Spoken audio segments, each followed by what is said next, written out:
At the start of a new year, I am reflecting on time with the help of a couple of good old friends, namely C.S. Lewis and J.R.R. Tolkien. Stay tuned.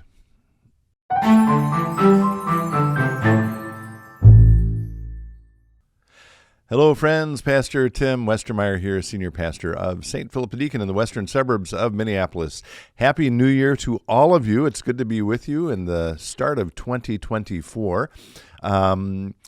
It's late December is a busy time for pastors, and we've been blessed to have lots of family around and spend time with them and with friends. And I'm actually looking forward now to returning to sort of the normal rhythm of life. I presume for many of you that is also the case after coming through Christmas and New Year. And I was, among other things, I at the end of the year, I posted I guess maybe it was early in 2024, something on my Instagram page, which is Reflections on Faith. You're welcome to check it out there.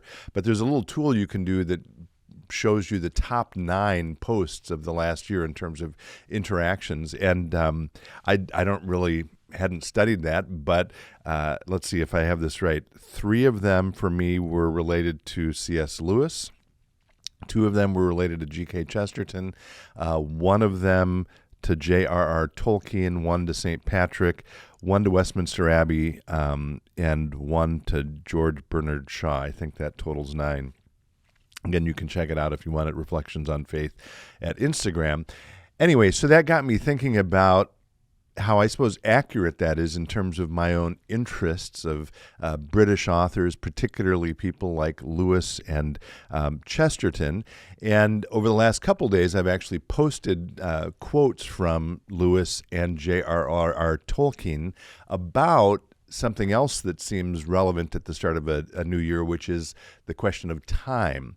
And at this point in the year, we're taping this on January 4th. It'll publish on January 5th. I think there's both some reflection on the past and also a looking ahead to the future. And I want to lift up a couple of quotes from C.S. Lewis and J.R.R. Tolkien about time and about, I would say, what every spiritual mystic or spiritual advisor over the last couple thousand years, maybe longer than that, has suggested, which is that we are best off focusing not on the past or the present or the future rather, but on the present. So let me lift up a short quote from Lewis. I may have talked about this before. This is from a talk he gave in Oxford right at the start of the Second World War. And here's this line: "Never in peace or war commit your virtue or your happiness to the future. Happy work," he says, "is best done by the person who takes his long-term plans somewhat lightly and works from moment to moment as to the Lord. It is only our daily bread that we are encouraged to ask for," referencing, of course, the Lord's Prayer, "Give us this day our daily bread." And then he says this, I love this sentence: "The present is the only time in which any duty can be done or any grace received." So that's sort of frames up my thoughts for today.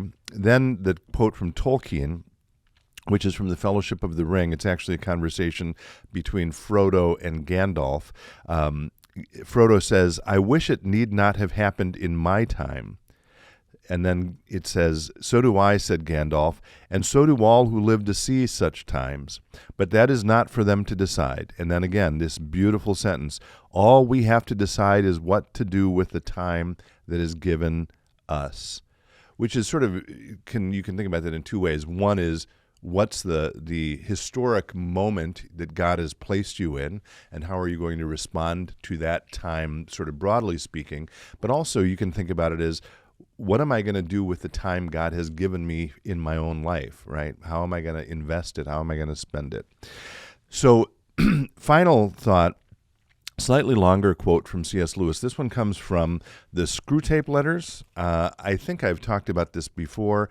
I had forgotten, actually, that Lewis, appropriately, given that I'm talking about Lewis and Tolkien, dedicates this volume to J.R.R. Tolkien, which is kind of a fun note. But if you remember, Screwtape Letters is actually Lewis's thought experiment, and he takes the narrator is the junior devil who's trying to convert different people and teaching an even more junior devil how to go about his work. So it's all from the perspective of the devil, or the work the devil's doing.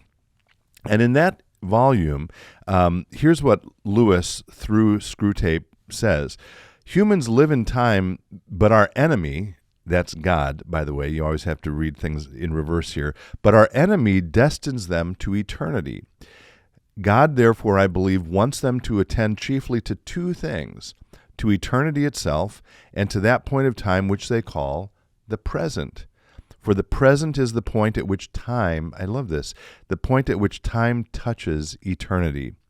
Of the present moment, and of it only, humans have an experience analogous to the experience which our enemy, again God, has of reality as a whole. In it alone, freedom and actuality are offered them. He would therefore have them continually concerned either with eternity, which means being concerned with God, or with the present, either meditating on their eternal union with or separation from himself, or else obeying the present voice of conscience, bearing the present cross, receiving the present grace, giving thanks for the present pleasure. And that again relates to that last sentence of the earlier quote from Lewis. The present is the only time in which any duty can be done or any grace received. So what's our tendency, though? Our tendency is to maybe live in the past or to anticipate the future. And about that, here's what Screwtape says again. Our business, Screwtape's business, the devil's business, is to get humans away from the eternal and from the present. With this in view, we sometimes tempt a human to live in the past. He goes on to say, this is of limited value, for they have some real knowledge of the past, and it has a determinate nature, and to that extent resembles eternity. It is far better, he says, to make them live in the future. Biological necessity makes all their passions point in that direction already, so that thought about the future inflames hope and fear. Also, it is unknown to them, so that in making them think about it, we make them think of unrealities. Has anyone ever been up in the middle of the night, 2 or 3 in the morning, you can't sleep, and you're thinking about what? Issues that may happen in the future or may not, right? They're unrealities at that point, and they almost always feel better at 8 or 9 in the morning, don't they? Anyway, in a word, the future is of all things the thing least like eternity. It is the most completely temporal part of time, for the past is frozen and no longer flows, and then again, this beautiful phrase, and the present is all lit up with eternal rays.